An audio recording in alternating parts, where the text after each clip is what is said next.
aussi que cet ouvrage pourrait être l'évangile de Barnabé, un texte dans lequel Jésus citerait l'avènement du prophète Mahomet. Quoi qu'il en soit, le manuscrit a été placé sous haute protection. Il serait estimé à plus de 17 millions d'euros. Cette Bible soutient que Jésus n'a pas été crucifié, le Vatican est sidéré. Cette Bible a été découverte et gardée secrète, en 2000 et contient l'évangile de Barnabé, un disciple du Christ, qui soutient que Jésus n'a pas été crucifié, qu'il n'était pas le Fils de Dieu, mais bien un prophète.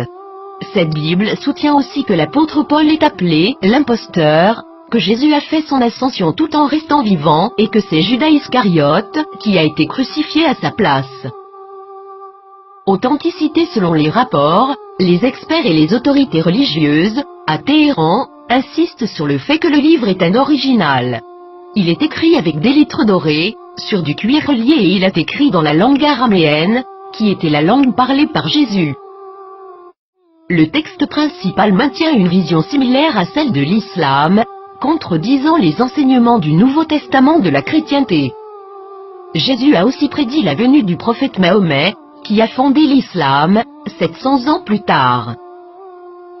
Plusieurs croient que, durant le concile de Nicée, l'Église catholique a choisi la forme qu'aurait la Bible, omettant l'évangile de Barnabé, parmi d'autres, et favorisant les 4 évangiles que nous connaissons aujourd'hui.